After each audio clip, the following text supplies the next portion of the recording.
I don't live much of an exciting life, but whenever people ask me for a scary story, this is the one I tell. I was 15 at the time, about to start my sophomore year of high school. I grew up in a typical beach town, packed with tourists during the summer, but a ghost town as soon as the season ended. The bars and restaurants all closed down, and it's just the locals, the sky, and the ocean. If you've never been down the shore during the off-season, I would strongly recommend it. It's one of the strangest, yet most calming feelings you can get from this life. As cliche as it sounds, our house is on a street called Surf Avenue, and it's only a block from the beach. Funny enough, I know how to surf. It would honestly be pretty pathetic if I lived on a street called Surf Ave without even knowing how to do it. I'd lived there my whole childhood, so the boardwalk and sand had always been a part of my routine. Damn near part of my personality, to be honest. I don't live in that specific house anymore, but the property has stayed in the family, so it still feels like a piece of me. At the time, I was on my high school varsity's cross-country team, and I was kind of obsessive about staying in shape, even during the off-season. Summers get insanely hot down the shore, so I usually ran super early in the morning or late at night, times when I wouldn't melt in the heat or have to be that jerk weaving in between crowds. That night, I decided to go for a late night run. I'd stayed up pretty late with some friends the night before and slept in that morning, so I kind of had no choice. I never brought my phone with me when I ran. It was always annoying not having music, but even that little bit of extra weight would be enough to throw me off. I don't know if they still make them anymore, but I had this rinky-dinky little Garmin watch that I used to track distance and pace. Besides that, the only other thing I'd carry was my house keys. To put it mildly, my parents were incredibly uptight about keeping the house locked, so as annoying as it was, I really had no choice but to stuff my house keys in my shorts pocket every time I went for a run, even if they were home. It was one of those non-negotiable rules. I still don't really understand why my parents were so concerned about it, especially because most private beach towns are typically super safe, but that's neither here nor there. I decided to stick to the boardwalk that night. The surface was just soft enough to be easy on my legs, but not as brutal as running on the sand. Sometimes I'd jog on the beach for a challenge, but that wasn't happening after the day I'd had. I just wanted a nice, easy long run with minimal changes in elevation or terrain. The boardwalk would give me just that. I started zoning out after a few miles, enjoying that euphoric runner's high. I always tell people, even today, if you could break that first mental barrier, which occurs after about 3 miles or so, the rest of the run is easy and borderline enjoyable. Anyway, I was listening to the slap of my shoes against the wood while simultaneously trying to concentrate on the distant sounds of the ocean. I was in that perfect rhythm where you forget you're even running, but then I heard it. A faint clink. I stopped and checked my pocket. Empty. My stomach dropped. It was my keys. I crouched down, peering through the gaps in the boardwalk, but it was useless. It was pitch black under there, and there was no way I'd even be able to retrieve them from where I was. I started cursing, literally yelling out loud. I know that sounds a little silly, but the adrenaline was still pumping through me from the exercise, and I was pissed that this detour had ruined my run. I knew my parents would have killed me if I came back without those keys, so without really thinking, I jumped off the side and headed down to the sand. It was also partly a matter of pride. I wasn't just going to walk away from one of my personal belongings. Who does that? The smell under the boardwalk hit me instantly. It was like rotten seaweed mixed with stale beer. That's honestly the best way to describe it. Imagine literally filling a bathtub with seaweed and beer. It was damp and heavy, and every step I took, I kicked up sand and trash. Like I said before, I didn't have my phone with me, so the backlight on my watch was the only thing guiding me, and it wasn't doing much. I crouched down to the spot where I thought my keys had fallen. They were nowhere in sight, just more clumps of sand and scraps of garbage. I'll repeat myself, it was disgusting, but I needed those keys. I thought about just leaving them, but decided that I had gotten this far, and turning back now would mean I had gotten covered in garbage and stench for nothing. I tried shifting the sand around a bit, thinking maybe they had fallen beneath the surface, but after a few minutes, frustration started to creep in. Had I really misjudged the spot by that much? I concluded that that was the most rational explanation, that I had somehow misjudged where they had fallen. I climbed back up to the boardwalk, stood where I had stopped running, and thought about how I could be sure of the spot underneath. That's when I got this genius idea to use my shoelace as a marker. I knelt down, untied it, and slipped it between the planks, letting it hang. That way, I could crawl back under the boardwalk and spot it from below easily. As I was standing back up, something tugged on the lace and it instantly disappeared into the crack.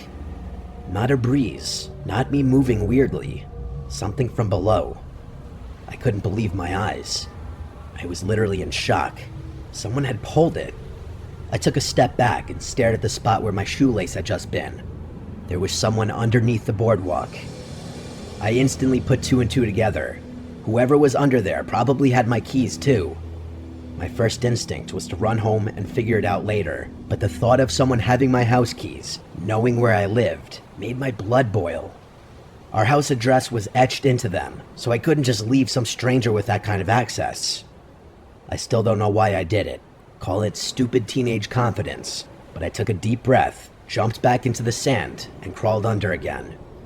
It felt different the second time. The air felt heavier, and I was bracing myself for some kind of fight. At one point, I heard faint shuffling somewhere ahead of me. My chest tightened. I swung my watch light toward the sound, but saw nothing, just more sand and beams. I kept moving, and I heard shuffling again, this time from a different direction.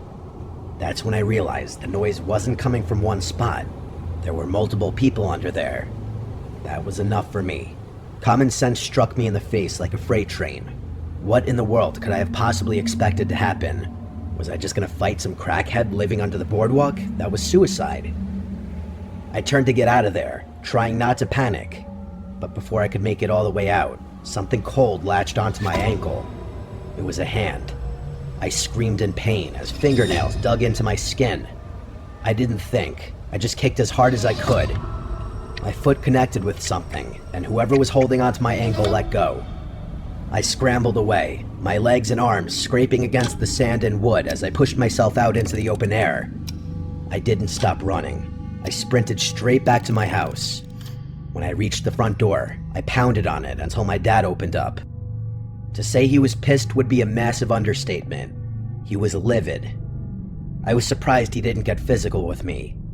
Before he could fully flip out, I explained everything. The keys, the shoelace, the people under the boardwalk. The commotion woke my mom up, who was furious at first, but when she saw the marks on my ankle, her expression shifted to something closer to fear. My dad didn't waste time. He called the police, and the next morning, we had a locksmith come out and change all the locks on the house. For a couple of days, things felt normal again. I figured that was the end of it, just a weird, messed up night that I'd try to forget. But then, a few mornings later, I woke up to loud knocking at the front door. It was early, way too early for visitors. I sat in bed for a while, waiting for my parents to go deal with it. When neither of them did, I decided to do it myself, so I pulled on a hoodie and went downstairs. I looked through the peephole, but there was no one there. Confused, I opened the door, looking around. There was no one in sight. I glanced around the street, no cars, no people. Right when I was about to close the door, I noticed something out of the corner of my eye. Sitting on the doormat was a shoelace, my shoelace, the one from that night. I slammed the door shut without another thought. We got a security system installed that afternoon. For weeks afterwards, my family lived in constant fear, but nothing ever happened after that. When I think back to this experience, I still can't rationalize the events that took place. Even though I don't live in that house anymore, it still kind of creeps me out that some random stranger knows where our beach house is.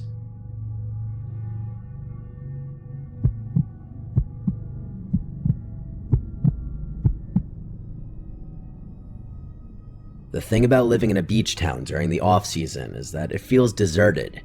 The tourists are long gone, the storefronts are mostly boarded up, and the boardwalk, the heart of the town in the summer, is nothing but an empty skeleton of itself. I like it though. It's peaceful. That's why for the longest time I go for late night runs on the boardwalk in the off-season, when no one was there. It was my detox from life and all the stresses that come with it. Sometimes you just need to be away from people. There was something about the sound of the waves and the rhythmic slap of my sneakers against the wooden planks that calmed me.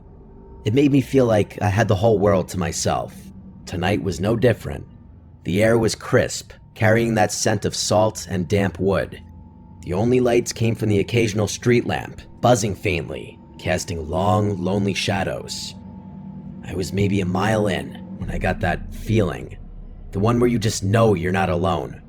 I glanced over my shoulder. A man stood in the distance, not walking, not moving, just standing there on the boardwalk, facing me. I swallowed and turned back around, shaking it off. It was probably nothing, maybe just another local taking a walk. But honestly, no matter what, that's still gonna be an eerie sight to see. I kept running, but a few minutes later, the feeling of being followed or watched came back even stronger. My heart thudded more intensely, not from exertion, but something else. The curiosity to turn around again thickened, so I turned around again. He was closer, still not moving, still just standing there, facing me. A deep, crawling unease settled in my stomach. I picked up the pace, now taking out my one headphone that I had in. My feet pounded against the wood, breath coming quicker, but every few moments, I heard footsteps behind me, in sync with mine. I turned again. He was even closer, but still, he was completely still. I broke into a sprint. The once soothing boardwalk felt like an endless trap, stretching too far in both directions. My car was at the very end, parked right by the beach entrance. I just had to make it there. I ran harder than I ever had before. My lungs burned, my legs screamed, but I refused to stop. Every few seconds, I turned my head just enough to check, and every single time, he was a little closer, still standing and still watching. I didn't understand how he was able to stop so suddenly every time I turned around. I wasn't even looking where I was going anymore, just focused on getting away. The boardwalk exit finally came into view, and I nearly sobbed in relief when I saw my car. I fumbled for my keys, hands shaking so badly I could barely press the unlock button.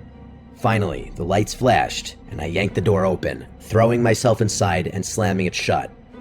I turned the key in the ignition and backed the car out of the spot. When I put the car in drive to whip the wheel to the left to turn out of there, I looked ahead, and the man was standing directly in front of my car, right where my car had just been. But I looked at him so briefly that I didn't even have time to make out any features. All I saw was that he had his hood up, covering a decent chunk of his face. I cranked the wheel to the left and almost spun out as I whipped my car out of there. The entire way home, I didn't care if I ran a red light, if I swerved, or if I nearly spun out. I just drove. I didn't look back. When I got home, I locked every door, every window, every possible entrance.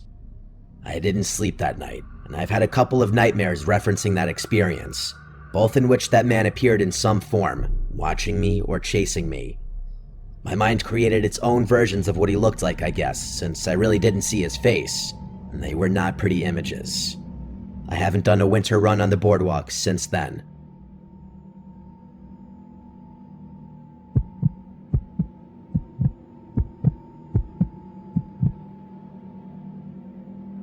This happened last summer. I was 22, spending a weekend at the shore with a bunch of friends in the cheapest Airbnb we could find. It was the last night of our stay. We'd been out on the beach all night with a bonfire, just hanging out, drinking, and talking. Nothing crazy. By the end, most of my friends were ready to call it, but I wasn't tired yet. I figured I'd walk off the buzz for a bit and then find my way to the Airbnb after that. The boardwalk at night has this weird peacefulness to it. Everything's empty. I haven't spent much time at the beach, so it was all very new and interesting to me. After wandering around for a while, I realized I really had to pee. I'm not really the type of guy to just do it in public, which is something my friends often make fun of me for, so this was a bit of an issue. I spotted one of those public boardwalk bathrooms, old, beat up, and barely lit. Not ideal, but I didn't feel like holding it until I got back. I pushed the door open and immediately regretted it. The place smelled awful, like a mix of bleach and whatever it was trying to cover up. I figured I'd make it quick, so I went to the farthest stall. That's when I heard the door creak open again. I winced, annoyed that I'd no longer have privacy. I listened as their footsteps slowly walked around. They seemed to be circling the bathroom, which was kind of odd. At times, I thought the footsteps were coming from multiple directions, like there was more than one person, but I wasn't sure. Eventually, they stopped near the sinks. Just stopped. No movement, no coughs, nothing. The water didn't turn on either, so I wasn't really sure what they were doing. I finished up, ready to get out of there, but when I went to push the stall door open, it didn't budge. I jiggled the latch, but the door was still stuck. I wanted to punch the stall door. That's how angry and uncomfortable I was. But then the footsteps started again. They were closer this time, and I got this really knotty feeling in my chest. It felt like someone was holding the door shut. I tried to shove the door with my shoulder, but still nothing. The adrenaline was starting to kick in, and a part of my brain began connecting the dots. I decided I wasn't just going to sit there like some helpless target. I charged the door with all the force I could muster, and it finally gave way, sending me stumbling out. As I burst out of the stall, I noticed the bathroom door swing shut, like someone had just walked out. I scanned the bathroom, which was now empty. That person who had been walking around in there was seemingly gone. I hastily washed my hands and went to get out of there. I grabbed the door handle, but it wouldn't budge. The handle wouldn't even turn, as if the bathroom had somehow been locked from the outside. I froze. My mind was racing at that point. Was this some kind of prank? I thought it was maybe one of my friends screwing with me, but that didn't really make sense. They had all left already. They didn't even see where I had gone. Plus, this wasn't really something any of them would do. Either way, I was pretty freaked out at that point, so I just gritted my teeth and started banging on the door. I yelled for whoever was out there to open up, but I didn't get a response. Just then, I heard movement in one of the stalls behind me. I whipped my head around, and even though I couldn't see anything, I knew there was a person in one of those stalls. That meant there had been 2 people in there the whole time. I didn't see any feet under any of the doors, so they must have been standing on one of the toilets, which was even more concerning. I thought about calling the police, but I needed to get to safety first. I was in danger. I noticed a grimy window up near the ceiling. It wasn't big, but I didn't have another option. I climbed onto the sink beneath it, which I literally thought was going to break under my weight, and I shoved the window open. As I was halfway out the window, one of the stall doors burst open behind me, and I locked eyes with a man. He was really hairy and the palest skin I've ever seen. He was dressed like a teenager, but this guy had to be like 50 years old. I didn't waste another second. I scrambled the rest of the way through the window and dropped down onto the boardwalk. My knee hit the ground hard, but I didn't care. I just ran. When I got a safe distance away, I called the cops. They showed up pretty quickly. It was a beach town after all, but by the time they checked the bathroom, that guy was long gone. That part of the boardwalk was dead. No cameras, no shops open that late, so it's not like there were any cameras they could check. I showed the officers where everything had gone down, and one of them pointed to the scratches on the bathroom door handle, saying it looked like someone had messed with it. We all agreed whoever it was didn't want me leaving, which was not the most comforting thing. The officers told me I was smart to escape through the window, and that was that. I had to leave the beach the next day, so I never got any kind of update on the situation. I doubt the police even really investigated much anyway.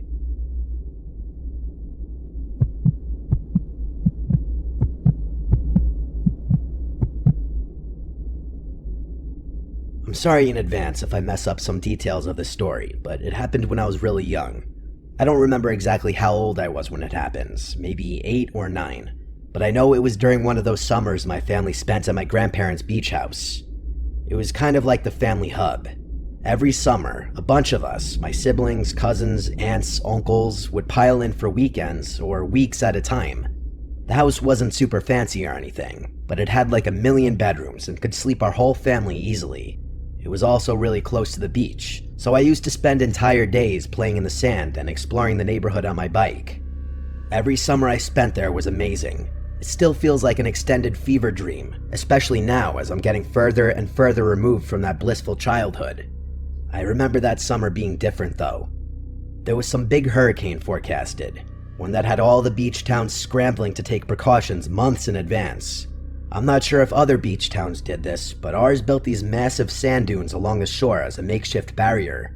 I'm not sure if calling them dunes is exactly accurate. They were huge. I mean, to a kid, they looked like castle walls.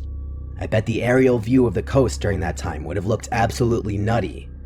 That summer, my siblings and I would spend hours climbing the dunes, tumbling down the other side, pretending we were scaling mountains or sneaking into a fortress. It was weird though, as you could probably imagine. Usually when you're standing on the boardwalk facing the beach, you can see the ocean stretching out in front of you. But those dunes, they completely block the view. You'd walk along the boardwalk, and instead of water, there was just this giant wall of sand. The beach also closed after a certain hour, like the lifeguards would go off duty and people weren't technically permitted to go on the beach. But that never really stopped us locals. The town was safe, the kind of place where everyone knew everyone, and letting kids roam wasn't considered a big deal, especially after the touristy crowds thinned out. As long as we promised not to go in the ocean, our parents didn't really mind. And to be honest, I was kind of a little troublemaker back then. I liked pushing boundaries, especially when I thought I could get away with it. That's what led me to sneak out that evening. It wasn't dark yet, the sun hadn't even started setting, but I hadn't asked permission to go out. I just wanted some alone time. I think I'd gotten into a fight with one of my brothers, but I don't really remember. The sliding door downstairs where all the kids' bedrooms were made it easy to come and go unnoticed. My older cousins had practically written the playbook on sneaking in and out, usually for way more rebellious reasons than a solo beach walk, but I'd learned from them. Even today, we still laugh about how easy it was to sneak people in and out of the house without alerting the adults. Anyway, as quietly as I could, I stepped outside my bare feet, not even bothering to put shoes on. I made my way toward the boardwalk, expecting to encounter some locals, maybe even some kids my age. Even after beach hours, there were usually people around. Anyone who had or was staying in a house down there, really. I was kind of surprised to see how empty it was. It was a little strange. I'm talking not a single soul outside. It felt deserted in all honesty. I walked along the boardwalk for a little while, half expecting to see someone, but I never did. It was literally like the whole beach was asleep that night or something. I was about to head back when I noticed something alarming. There was a thin trail of smoke rising from beyond one of the dunes. At first, I thought it was just fog, but I took a closer look and confirmed that it was smoke. Like smoke from a fire kind of smoke. Smoke on the beach wasn't that unusual, even though it was really against beach rules and borderline illegal. Sometimes tourists lit bonfires. But there was something about how empty everything was that night that made the smoke feel wrong. To my mind, it kind of looked like a volcano, as the smoke sort of just emanated from the sand dune. I looked around for an adult, but there was no one. Just the empty boardwalk stretching out in both directions. I should have gone home, but curiosity got the better of me. Plus, my parents had taught me to never turn my back on someone in need, and this situation kind of felt like that. I climbed the sand dune a little ways away from the smoke. By the time I reached the top, I was covered in sand. I looked down the other side and saw what I expected to see, a bonfire. The weird thing is that it was completely isolated. There was no one around. There were no chairs, no coolers, nothing. Just a fire burning in the middle of an empty beach, as if whoever had set it had abandoned it. It didn't sit right with me. Even at that age, I knew leaving a fire like that was dangerous. I slid down the dune and made my way over to it. I stood there for a second, just staring at it. I didn't know what else to do, so I just started kicking sand onto it. I did that over and over, until the flames were finally suffocated. I didn't want to leave it just yet. I was way too curious. I couldn't think of any reason why someone would light a fire just to abandon it, unless they were trying to commit a crime or something. I inspected the fire pit some more, and made some eerie discoveries. First, there were clothes. Little kids' clothes, like stuff that I'd wear. Kids' shoes, socks, half-burned fabrics. I bent down, using a stick to poke around. I realized that the fire had mostly been clothes, which gave me a really sick feeling inside. But then I realized what else had been burning. Photos, or at least what was left of them. Most were charred beyond recognition, but one had survived enough for me to make out a face. It was a boy, probably around my age. He honestly looked a little bit like me, like if one of my parents told me he was a distant cousin or something, I'd believe them. The picture made me really scared. I felt myself wanting to run, and I dropped the stick I was holding. I was just a little kid. I obviously hadn't been through anything that scary before, so I was really freaking out. But it got so much worse. I heard a voice shout out, "Hey," from somewhere in the distance. I looked up, and there was a man coming toward me from down the beach. He was bald, but I couldn't see much else of his face from so far away. He was also staggering every few steps, as if he were fighting not to trip over on his own feet. It looked like he was drunk, or something worse. He yelled, "Hey kid," and started moving a little more quickly toward me. I couldn't move. I was frozen to the spot, petrified in fear. He yelled, "Don't you go anywhere," and that was what did it for me. My little brain finally caught up to my body, and I started running towards the sand wall. The sand made running hard, but I felt like I was in a life and death situation. I started climbing the dune, and I could hear him yelling obscene things behind me. He was getting closer. Just as I reached the top, I felt fingernails clawing at my ankle. By some miracle, he was never able to get a grip on me, and I vaulted myself over the dune, tumbling down to the bottom. I sprinted for the boardwalk and ran all the way home. I looked back a few times to make sure he wasn't following me, which he wasn't, but I kept running like my life depended on it. When I got home, I immediately went to my bedroom and started crying. I wanted to tell my parents, I really did, but all I could think about was how I'd snuck out and how much trouble I'd be in, so I kept my mouth shut. Looking back, I know I should have said something. I should have told my parents at least, but I didn't, and nothing ever came of it. As far as I know, there were no news reports, no police at the beach the next day, no reports of missing children in the area, or anything like that. I still don't know what to make of this. Even though it happened a long time ago, I can't help but feel like there's more to the story. I think what terrifies me the most is how eerily similar that kid in those photos looked to me. Sometimes I wish I could go back in time and tell my younger self to just fess up, but that's just something I'll have to live with.